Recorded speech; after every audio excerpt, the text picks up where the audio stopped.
Fala galera, espero que todos estejam muito bem, com muita saúde e acreditemos, né, vai passar, né, está passando. Vejam só, hoje nós vamos comentar a respeito de uma peça processual que é a do incidente de arguição de falsidade documental. Ele tem como base legal os artigos 430 a 432 do Código de Processo Civil. Então ele está lá no capítulo que trata da prova documental. Vejam só, a arguição de falsidade documental ela pode ser feita, né, a qualquer tempo, em qualquer grau de jurisdição, desde que se observe, né, os prazos e os momentos processuais definidos no artigo 430. Então vejam só, se o documento falso ele foi juntado nos autos com a petição inicial, então o momento processual para o réu arguir a falsidade desse documento é na contestação. Então, via de regra, ele terá o prazo de 15 dias, que é o prazo de contestação. Então, na própria peça de contestação, o réu argue a falsidade do documento. Pois bem, se o documento falso ele foi, né, juntado aos autos com a petição de contestação pelo réu, o momento próprio para o autor, né, arguir a falsidade do documento é na petição de réplica. Então, na réplica, como vocês já aprenderam, né, o autor argue a falsidade do documento. E, finalmente, né, se o documento falso ele foi juntado no processo por uma das partes, a outra tem até o prazo de 15 dias a partir da juntada do documento para arguir a sua falsidade por petição.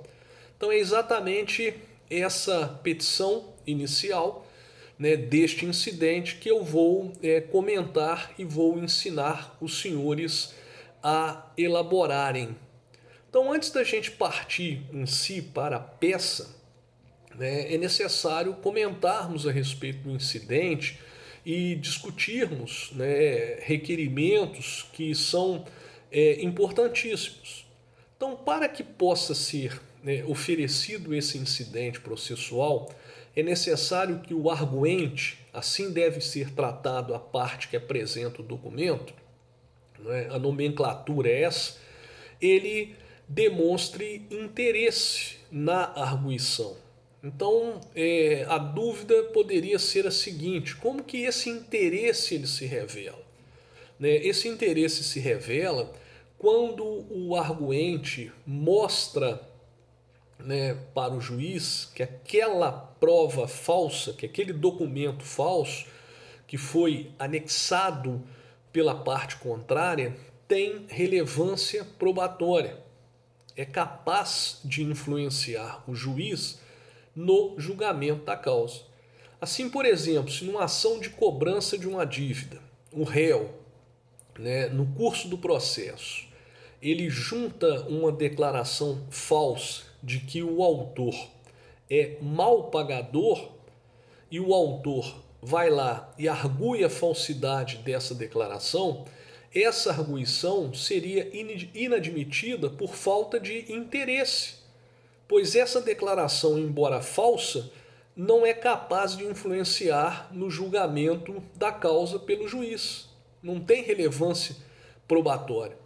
Ao passo que, se numa ação de cobrança, né, o réu junta, né, um recibo de quitação da dívida cobrada em juízo, recibo falso, aí sim está revelado o interesse na arguição, porque aquele recibo ele é capaz de influenciar no julgamento do pedido de cobrança que foi formulado pelo autor.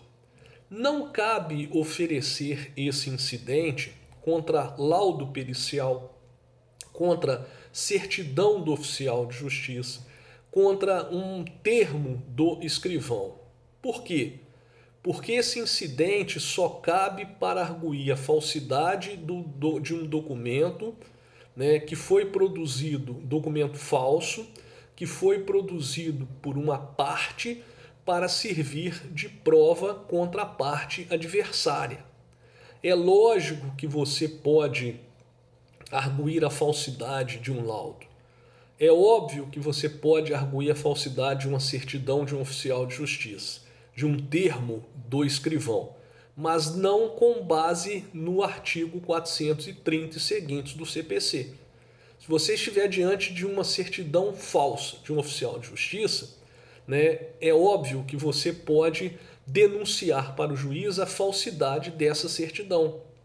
E se essa denúncia for dotada de seriedade, o juiz certamente vai mandar pesquisar a falsidade daquela certidão. Vamos então para as características desse incidente. O que é necessário colocar nessa peça? Em breve eu falo.